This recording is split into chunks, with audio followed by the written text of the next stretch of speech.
ಓಂ ಶಾಂತಿ. ಮಧುರಾತಿ ಮಧುರ ಶಿವ ಪರಮಾತ್ಮ ತಂದೆಯ ಮಧುರ ಮಹಾವಾಕ್ಯವನ್ನು ಕೇಳೋಣ.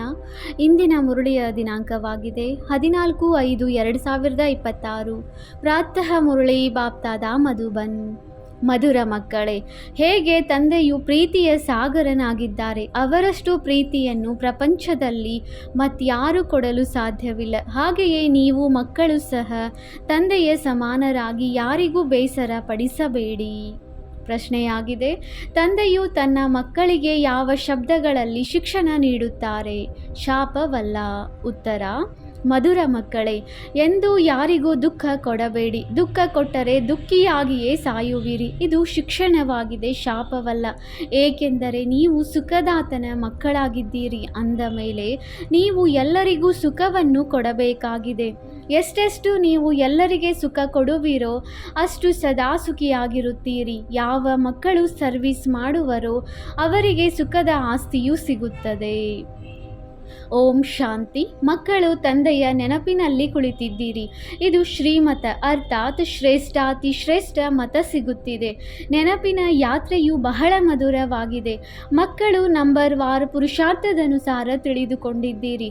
ಎಷ್ಟು ತಂದೆಯನ್ನು ನೆನಪು ಮಾಡುತ್ತೀರೋ ಅಷ್ಟು ತಂದೆಯು ಪ್ರಿಯರೆನಿಸುವರು. ತಂದೆಯು ಸ್ಯಾಕ್ರಿನಲ್ಲವೇ? ಒಬ್ಬ ತಂದೆಯೇ ಪ್ರೀತಿ ಮಾಡುತ್ತಾರೆ, ಉಳಿದೆಲ್ಲರೂ ಪೆಟ್ಟನ್ನೇ ಕೊಡುತ್ತಾರೆ.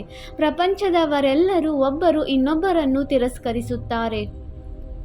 ತಂದೆಯು ಪ್ರೀತಿ ಮಾಡುತ್ತಾರೆ, ಅವರನ್ನು ಕೇವಲ ನೀವು ಮಕ್ಕಳೇ ತಿಳಿದುಕೊಂಡಿದ್ದೀರಿ. ತಂದೆಯು ತಿಳಿಸುತ್ತಾರೆ, ನಾನು ಯಾರಾಗಿದ್ದೇನೆ, ಹೇಗಿದ್ದೇನೆ, ಎಷ್ಟು ದೊಡ್ಡವನಾಗಿದ್ದೇನೆ ತಿಳಿಸಿ. ನಮ್ಮ ತಂದೆಯು ಎಷ್ಟು ದೊಡ್ಡವರಾಗಿದ್ದಾರೆ, ಆಗ ಬಿಂದುವಾಗಿದ್ದಾರೆಂದು ಹೇಳುತ್ತಾರೆ. ಮತ್ಯಾರೂ ಅರಿತುಕೊಂಡಿಲ್ಲ. ಮಕ್ಕಳು ಸಹ ಪದೇ ಪದೇ ಮರೆತು ಹೋಗುತ್ತೀರಿ. ಭಕ್ತಿ ಮಾರ್ಗದಲ್ಲಂತೂ ದೊಡ್ಡ ದೊಡ್ಡ ಚಿತ್ರಗಳ ಪೂಜೆಯನ್ನು ಮಾಡುತ್ತಿದ್ದೆವು. ಈಗ ಬಿಂದುವನ್ನು ಹೇಗೆ ನೆನಪು ಮಾಡುವುದು ಎಂದು ಹೇಳುತ್ತಾರೆ. ಬಿಂದುವು ಬಿಂದುವನ್ನೇ ನೆನಪು ಮಾಡುವುದಲ್ಲವೇ? ಆತ್ಮಕ್ಕೆ ತಿಳಿದಿದೆ, ನಾನು ಬಿಂದುವಾಗಿದ್ದೇನೆ, ನಮ್ಮ ತಂದೆಯೂ ಬಿಂದುವಾಗಿದ್ದಾರೆ. ಆತ್ಮವೇ ರಾಷ್ಟ್ರಪತಿ, ಆತ್ಮವೇ ನೌಕರನಾಗುತ್ತದೆ, ಆತ್ಮವೇ ಪಾತ್ರವನ್ನು ಅಭಿನಯಿಸುತ್ತದೆ. ತಂದೆಯು ಎಲ್ಲರಿಗಿಂತ ಮಧುರರಾಗಿದ್ದಾರೆ. ಹೇ ಪತಿತ ಪಾವನ, ದುಃಖಹರ್ತ, ಸುಖಕರ್ತ, ಬನ್ನಿ ಎಂದು ಎಲ್ಲರೂ ನೆನಪು ಮಾಡುತ್ತಾರೆ. ಈಗ ನೀವು ಮಕ್ಕಳಿಗೆ ಈ ನಿಶ್ಚಯವಿದೆ, ನಾವು ಯಾರನ್ನು ಬಿಂದುವೆಂದು ಹೇಳುತ್ತೇವೆಯೋ ಅವರು ಬಹಳ ಸೂಕ್ಷ್ಮವಾಗಿದ್ದಾರೆ. ಮಹಿಮೆಯು ಎಷ್ಟು ಭಾರಿಯಾಗಿದೆ.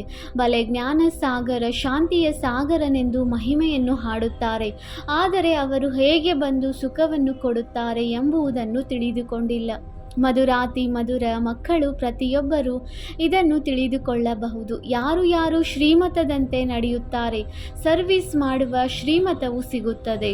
ಅನೇಕ ಮನುಷ್ಯರು ರೋಗಿಗಳಾಗಿದ್ದಾರೆ, ಇನ್ನು ಅನೇಕರು ಆರೋಗ್ಯವಂತರು ಆಗಿದ್ದಾರೆ. ಭಾರತ ವಾಸಿಗಳಿಗೆ ತಿಳಿದಿದೆ, ಸತ್ಯಯುಗದಲ್ಲಿ ಬಹಳ ದೀರ್ಘಾಯಸ್ಸು, ಅಂದರೆ 125ರಿಂದ 150 ವರ್ಷಗಳು ಇರುತ್ತಿತ್ತು.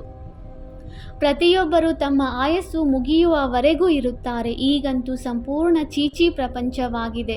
ಇನ್ನೂ ಸ್ವಲ್ಪವೇ ಸಮಯವಿದೆ. ಮನುಷ್ಯರು ಇಲ್ಲಿಯವರೆಗೆ ದೊಡ್ಡ ದೊಡ್ಡ ಧರ್ಮಶಾಲೆಗಳನ್ನು ಕಟ್ಟಿಸುತ್ತಿರುತ್ತಾರೆ. ಇವು ಇನ್ನೆಷ್ಟು ಸಮಯ ಇರುವುದೆಂದು ತಿಳಿದುಕೊಂಡಿಲ್ಲ. ಮಂದಿರಗಳನ್ನು ಕಟ್ಟಿಸುತ್ತಾರೆ, ಲಕ್ಷಾಂತರ ರೂಪಾಯಿಗಳನ್ನು ಖರ್ಚು ಮಾಡುತ್ತಾರೆ. ಅದರ ಆಯಸ್ಸು ಇನ್ನೆಷ್ಟು ಸಮಯ ಇರಬಹುದು ನೀವು ತಿಳಿದುಕೊಂಡಿದ್ದೀರಿ. ಇವು ಬಿದ್ದಿತೆಂದರೆ ಬಿದ್ದಿತು. ನಿಮಗೆ ಮನೆ ಕಟ್ಟಿಸುವುದಕ್ಕಾಗಿ ತಂದೆಯು ಎಂದೂ ನಿರಾಕರಿಸುವುದಿಲ್ಲ. ನೀವು ತಮ್ಮದೇ ಮನೆಯಲ್ಲಿ ಒಂದು ಕೋಣೆಯಲ್ಲಿ ಆಸ್ಪತ್ರೆ ಹಾಗೂ ಯೂನಿವರ್ಸಿಟಿ ಸೇವಾ ಕೇಂದ್ರವನ್ನು ತೆರೆಯಿರಿ. ಯಾವುದೇ ಖರ್ಚಿಲ್ಲದೆ ಈ ಜ್ಞಾನದಿಂದ ಆರೋಗ್ಯ, ಐಶ್ವರ್ಯ, ಸಂತೋಷವನ್ನು 21 ಜನ್ಮಗಳಿಗೆ ತೆಗೆದುಕೊಳ್ಳಬೇಕಾಗಿದೆ. ಇದನ್ನು ಸಹ ತಿಳಿಸಿದ್ದೇವೆ. ನಿಮಗೆ ಬಹಳ ಸುಖ ಸಿಗುತ್ತದೆ. ಯಾವಾಗ ತಮೋ ಪ್ರಧಾನರಾಗುವಿರೋ ಆಗಿನಿಂದ ದುಃಖವು ಹೆಚ್ಚಾಗುತ್ತದೆ. ಎಷ್ಟೆಷ್ಟು ತಮೋ ಪ್ರಧಾನರಾಗುವಿರೋ ಅಷ್ಟು ಪ್ರಪಂಚದಲ್ಲಿ ದುಃಖ, ಅಶಾಂತಿಯು ಹೆಚ್ಚಾಗುತ್ತಾ ಹೋಗುವುದು. ಮನುಷ್ಯರು ಬಹಳ ದುಃಖಿಯಾಗುತ್ತಾರೆ. ನಂತರ ಜೈ ಜೈಕಾರವಾಗುತ್ತದೆ. ನೀವು ಮಕ್ಕಳು ಯಾವ ವಿನಾಶವನ್ನು ದಿವ್ಯ ದೃಷ್ಟಿಯಿಂದ ನೋಡುತ್ತೀರೋ ಅದನ್ನು ಪ್ರತ್ಯಕ್ಷದಲ್ಲಿ ನೋಡುವಿರಿ. ಅನೇಕರು ಸ್ಥಾಪನೆಯ ಸಾಕ್ಷಾತ್ಕಾರವನ್ನು ನೋಡಿದ್ದಾರೆ. ಚಿಕ್ಕ ಕನ್ಯೆಯರು ಬಹಳ ಸಾಕ್ಷಾತ್ಕಾರ ನೋಡುತ್ತಿದ್ದರು. ಜ್ಞಾನವೇನೂ ಇರಲಿಲ್ಲ. ಹಳೆಯ ಪ್ರಪಂಚದ ವಿನಾಶವು ಖಂಡಿತ ಆಗುವುದಿದೆ. ನೀವು ಮಕ್ಕಳು ತಿಳಿದುಕೊಂಡಿದ್ದೀರಿ. ತಂದೆಯೇ ಬಂದು ಸ್ವರ್ಗದ ಆಸ್ತಿಯನ್ನು ಕೊಡುತ್ತಾರೆ. ಆದರೆ ಮಕ್ಕಳು ಶ್ರೇಷ್ಠ ಪದವಿಯನ್ನೇ ಪಡೆಯುವ ಪುರುಷಾರ್ಥ ಮಾಡಬೇಕಾಗಿದೆ. ನೀವು ಮಕ್ಕಳಿಗೆ ತಂದೆಯು ಕುಳಿತು ಇವೆಲ್ಲ ಮಾತುಗಳನ್ನು ತಿಳಿಸುತ್ತಾರೆ. ಇನ್ನೂ ಸ್ವಲ್ಪವೇ ಸಮಯವಿದೆ ಎಂದು ಮನುಷ್ಯರಿಗೆ ಗೊತ್ತಿದೆಯೇ? ತಂದೆಯು ತಿಳಿಸುತ್ತಾರೆ, ನಾನು ದಾತನಾಗಿದ್ದೇನೆ, ನಿಮಗೆ ನೀಡಲು ಬಂದಿದ್ದೇನೆ. ಮನುಷ್ಯರು ಹೇಳುತ್ತಾರೆ, ಪತಿತ ಪಾವನ ಬನ್ನಿ, ಬಂದು ನಮ್ಮನ್ನು ಪಾವನ ಮಾಡಿರಿ. ಮೊದಲು ನೀವು ಎಷ್ಟು ಬುದ್ಧಿವಂತರಾಗಿದ್ದೀರಿ, ಸತೋಪ್ರಧಾನರಾಗಿದ್ದೀರಿ, ಈಗಂತೂ ತಮೋ ಪ್ರಧಾನರಾಗಿ ಬಿಟ್ಟಿದ್ದೀರಿ ಎಂದು ತಂದೆಯು ತಿಳಿಸುತ್ತಾರೆ. ನಿಮ್ಮ ಬುದ್ಧಿಯಲ್ಲಿಯೂ ಈಗ ಬಂದಿದೆ. ನಾವೇ ವಿಶ್ವದ ಮೇಲೆ ರಾಜ್ಯ ಮಾಡುತ್ತಿದ್ದೆವು ಎಂಬುದು ಮೊದಲು ತಿಳಿದಿರಲಿಲ್ಲ. ನೀವೇ ಆಗಿದ್ದೀರಿ, ಪುನಃ ಅವಶ್ಯವಾಗಿ ಆಗುತ್ತೀರಿ. ಚರಿತ್ರೆ ಭೂಗೋಳವು ಪುನರಾವರ್ತನೆಯಾಗುವುದು. ತಂದೆಯು ತಿಳಿಸುತ್ತಾರೆ, 5,000 ವರ್ಷಗಳ ಮೊದಲು ನಾನು ಬಂದಿದ್ದೇನು, ನಿಮ್ಮನ್ನು ಸ್ವರ್ಗದ ಮಾಲೀಕರನ್ನಾಗಿ ಮಾಡಿದ್ದೇನು. ನಂತರ ನೀವು 84 ಜನ್ಮಗಳ ಏಣಿಯನ್ನು ಇಳಿಯುತ್ತೀರಿ. ಈ ವಿಸ್ತಾರವು ಯಾವುದೇ ಶಾಸ್ತ್ರದಲ್ಲಿ ಇಲ್ಲ. ಶಿವತಂದೆಯು ಯಾವುದೇ ಶಾಸ್ತ್ರಗಳನ್ನು ಓದಿದ್ದಾರೆಯೇ? ಅವರಿಗಂತೂ ಜ್ಞಾನದ ಅಥಾರಿಟಿ ಎಂದು ಹೇಳಲಾಗುತ್ತದೆ. ಆ ಮನುಷ್ಯರು ಸಹ ಶಾಸ್ತ್ರಗಳನ್ನು ಓದಿ ಶಾಸ್ತ್ರಗಳ ಅಥಾರಿಟಿಯಾಗಿದ್ದಾರೆ. ಪತಿತ ಪಾವನ ಬನ್ನಿ ಎಂದು ಅವರೇ ಹಾಡುತ್ತಾರೆ. ಗಂಗಾ ಸ್ನಾನ ಮಾಡಲು ಹೋಗುತ್ತಾರೆ. ವಾಸ್ತವದಲ್ಲಿ ಈ ಭಕ್ತಿ ಇರುವುದು ಗೃಹಸ್ಥಿಗಳಿಗಾಗಿ. ತಂದೆಯು ತಿಳಿಸುತ್ತಾರೆ, ಸದ್ಗತಿ ದಾತನು ಯಾರೆಂಬುದು ಅವರಿಗೂ ತಿಳಿದಿಲ್ಲ. ತಂದೆಯು ತಿಳಿಸುತ್ತಾರೆ, ಹೇ ಪತಿತ ಪಾವನ ಬನ್ನಿ ಎಂದು ನೀವು ನನ್ನನ್ನು ಕರೆಯುತ್ತೀರಿ. ನಾನು ನಿಮ್ಮನ್ನು ಪಾವನರನ್ನಾಗಿ ಮಾಡುತ್ತೇನೆ.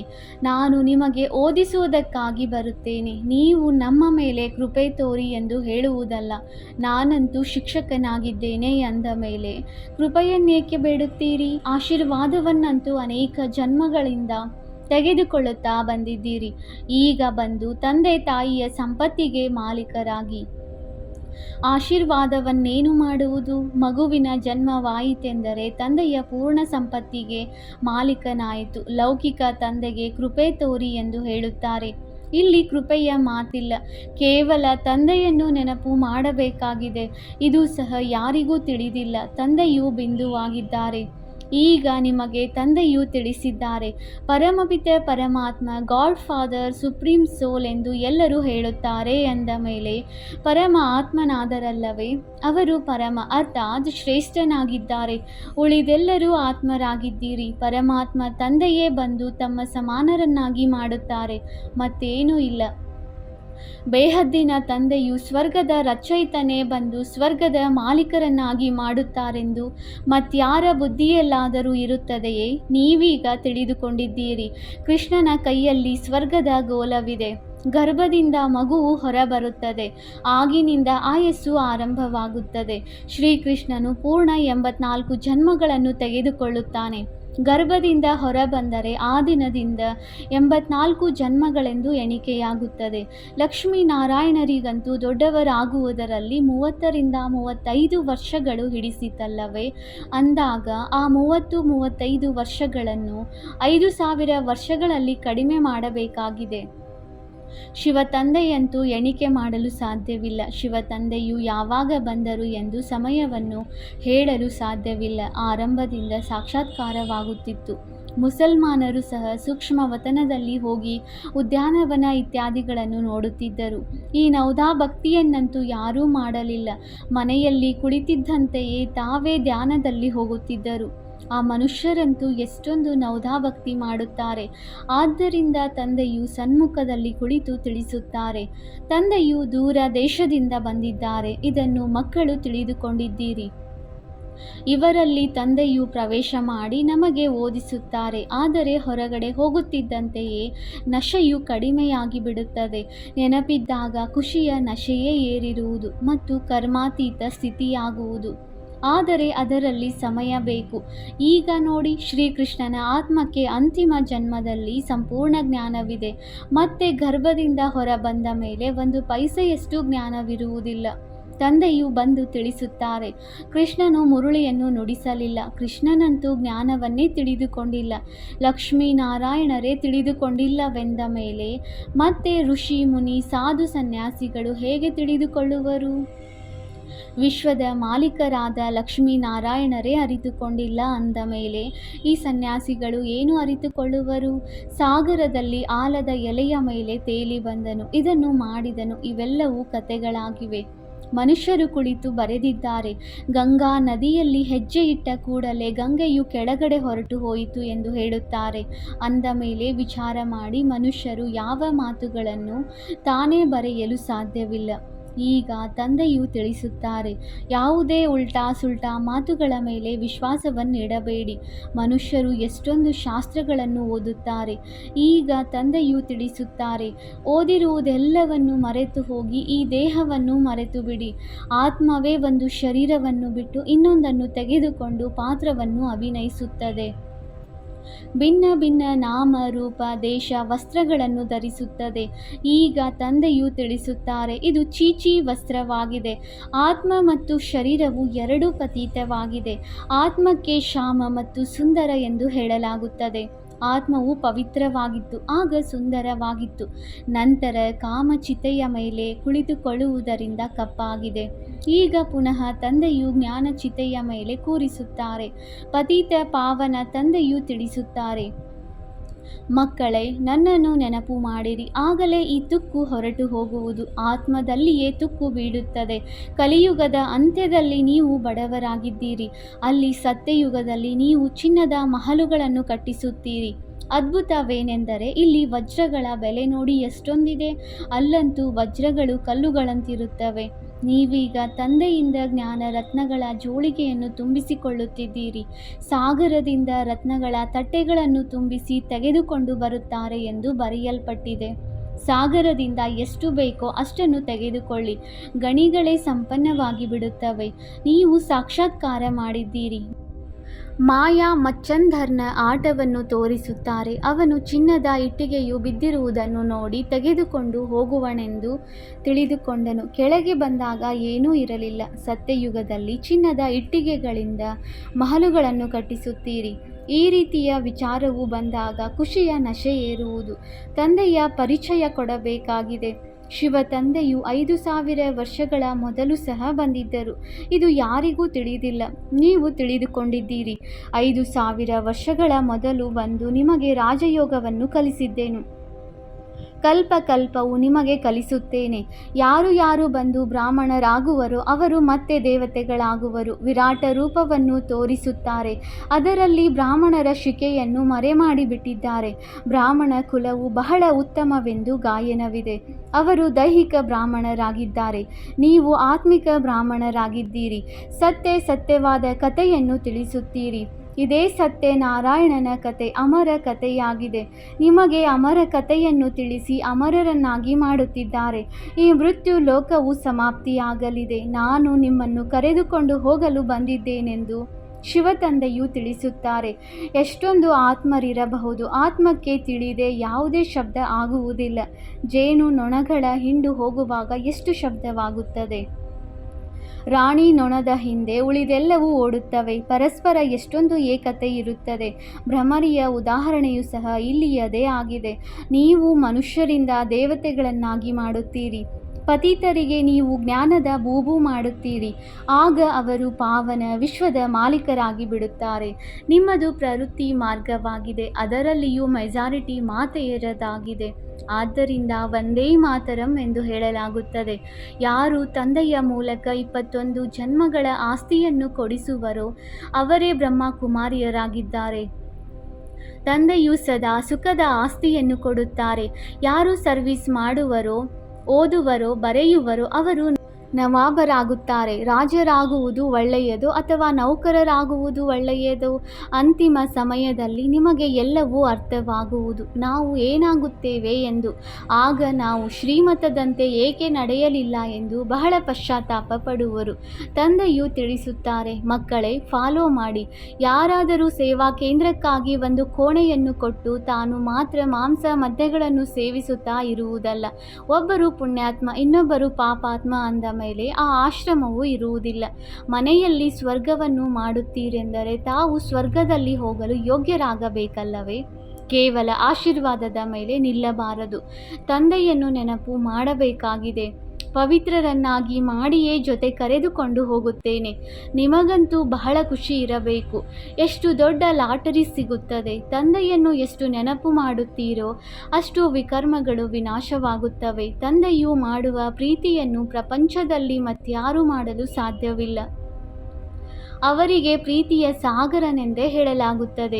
ನೀವು ಸಹ ಅವರಂತೆಯೇ ಆಗಿ ಒಂದು ವೇಳೆ ಯಾರಿಗಾದರೂ ದುಃಖ ಕೊಟ್ಟರೆ, ಬೇಸರ ಪಡಿಸಿದರೆ ಬೇಸರವಾಗಿಯೇ ಸಾಯುವಿರಿ. ತಂದೆಯು ಈ ರೀತಿ ಶಾಪ ಕೊಡುತ್ತಿಲ್ಲ, ತಿಳಿಸುತ್ತಿದ್ದೇವೆ. ಸುಖ ಕೊಡುತ್ತೀರೆಂದರೆ ಸುಖಿಯಾಗಿರುತ್ತೀರಿ. ಎಲ್ಲರನ್ನೂ ಪ್ರೀತಿ ಮಾಡಿ. ತಂದೆಯೂ ಸಹ ಪ್ರೀತಿಯ ಸಾಗರನಾಗಿದ್ದಾರೆ. ಒಳ್ಳೆಯದು. ಮಧುರಾತಿ ಮಧುರ ಅಗಲಿ ಹೋಗಿ ಮರಳಿ ಸಿಕ್ಕಿರುವ ಮಕ್ಕಳ ಪ್ರತಿ ಮಾತಾಪಿತ ಬಾಪ್ದಾದಾರವರ ನೆನಪು, ಪ್ರೀತಿ ಹಾಗೂ ಸುಪ್ರಭಾತ. ಆತ್ಮಿಕ ಮಕ್ಕಳಿಗೆ ಆತ್ಮಿಕ ತಂದೆಯ ನಮಸ್ತೆ. ನಾವು ಆತ್ಮಿಕ ಮಕ್ಕಳಿಂದ ಆತ್ಮಿಕ ತಂದೆಗೆ ನೆನಪು, ಪ್ರೀತಿ ಹಾಗೂ ನಮಸ್ತೆ ನಮಸ್ತೆ ನಮಸ್ತೆ. ಧಾರಣೆಗಾಗಿ ಮುಖ್ಯ ಸಾರ ಪಾಯಿಂಟ್ ನಂಬರ್ 1. ಯಾವುದೇ ಉಲ್ಟಾ ಸುಲ್ಟಾ ಮಾತಿನ ಮೇಲೆ ವಿಶ್ವಾಸವನ್ನಿಡಬಾರದು. ಏನೆಲ್ಲವನ್ನು ಉಲ್ಟಾ ಓದಿದ್ದೀರೋ ಅದನ್ನು ಮರೆತು ಅಶರೀರಿಯಾಗುವ ಅಭ್ಯಾಸ ಮಾಡಬೇಕಾಗಿದೆ. Point number 2. ಕೇವಲ ಆಶೀರ್ವಾದದ ಮೇಲೆ ನಡೆಯಬಾರದು. ಸ್ವಯಂವನ್ನು ಪವಿತ್ರವನ್ನಾಗಿ ಮಾಡಿಕೊಳ್ಳಬೇಕಾಗಿದೆ. ತಂದೆಯನ್ನು ಪ್ರತಿ ಹೆಜ್ಜೆಯಲ್ಲಿ ಫಾಲೋ ಮಾಡಬೇಕಾಗಿದೆ. ಯಾರಿಗೂ ದುಃಖ ಕೊಡಬಾರದು, ಬೇಸರ ಪಡಿಸಬಾರದು. ವರದಾನ: ಸತ್ಯ ಲಘನ್ನಿನ ಆಧಾರದ ಮೇಲೆ ಅನ್ಯ ಸಂಘಗಳನ್ನು ಮುರಿದು ಒಬ್ಬರ ಸಂಘವನ್ನು ಜೋಡಿಸುವಂತಹ ಸಂಪೂರ್ಣ ವಿಧೇಯ ಭವ. ಯಾರ ಸಂಕಲ್ಪ ಅಥವಾ ಸ್ವಪ್ನದಲ್ಲಿಯೂ ತಂದೆ ಹಾಗೂ ತಂದೆಯ ಕರ್ತವ್ಯ ಅಥವಾ ತಂದೆಯ ಮಹಿಮೆಯ, ತಂದೆಯ ಜ್ಞಾನದ ವಿನಃ ಮತ್ತೇನು ಕಾಣಿಸುವುದಿಲ್ಲವೋ ಅವರೇ ಸಂಪೂರ್ಣ ವಿಧೇಯನೆಂದು ಹೇಳಲಾಗುವುದು. ಒಬ್ಬ ತಂದೆಯ ಹೊರತು ಮತ್ಯಾರೂ ಇಲ್ಲ. ಬುದ್ಧಿಯ ಲಗನ್ ಸದಾ ಒಬ್ಬರ ಸಂಘದಲ್ಲಿದ್ದಾಗ ಅನೇಕ ಸಂಘದ ರಂಗೇರಲು ಸಾಧ್ಯವಿಲ್ಲ. ಆದ್ದರಿಂದ ಮೊದಲ ಪ್ರತಿಜ್ಞೆಯಾಗಿದೆ, ಮತ್ತೆಲ್ಲ ಸಂಘಗಳನ್ನು ಮುರಿದು ಒಬ್ಬರ ಸಂಘವನ್ನು ಜೋಡಿಸು. ಈ ಪ್ರತಿಜ್ಞೆಯನ್ನು ನಿಭಾಯಿಸುವುದು ಅರ್ಥಾತ್ ಸಂಪೂರ್ಣ ವಿಧೇಯರಾಗುವುದು. ಸ್ಲೋಗನ್: ಸತ್ಯತೆಯ ಸ್ವಸ್ಥಿತಿಯು ಪರಿಸ್ಥಿತಿಗಳಲ್ಲಿಯೂ ಸಂಪೂರ್ಣರನ್ನಾಗಿ ಮಾಡಿಬಿಡುತ್ತದೆ. ಅವ್ಯಕ್ತ ಸೂಚನೆ: ಸದಾ ಅಚಲ ಅಡೋಲ ಏಕರಸ ಸ್ಥಿತಿಯ ಅನುಭವ ಮಾಡಿ. ನಾವು ಶ್ರೇಷ್ಠಾತಿ ಶ್ರೇಷ್ಠ ಭಗವಂತನ ಮಕ್ಕಳಾಗಿದ್ದೇವೆ. ಇದು ನೆನಪಿದ್ದರೆ ಏಕರಸ ಸ್ಥಿತಿ ಬರುವುದು. ಯಾವಾಗ ಒಬ್ಬರೊಂದಿಗೆ ಸಂಬಂಧ ಇರುತ್ತದೆ ಆಗ ಸ್ಥಿತಿಯೂ ಸಹ ಏಕರಸವಾಗಿರುತ್ತದೆ. ಒಂದು ವೇಳೆ ಬೇರೆ ಎಲ್ಲಾದರೂ ಸಂಬಂಧದ ಸೆಳೆತ ಹೋಗುತ್ತದೆ ಎಂದರೆ ಏಕರಸ ಸ್ಥಿತಿ ಇರಲು ಸಾಧ್ಯವಿಲ್ಲ. ಏಕರಸ ಸ್ಥಿತಿಯನ್ನು ಪಡೆದುಕೊಳ್ಳುವುದಕ್ಕಾಗಿ ಒಬ್ಬರನ್ನು ಬಿಟ್ಟರೆ ಬೇರೆ ಏನನ್ನು ನೋಡುತ್ತಿದ್ದರೂ ನೋಡದಂತೆ ಇರಿ. ಓಂ ಶಾಂತಿ.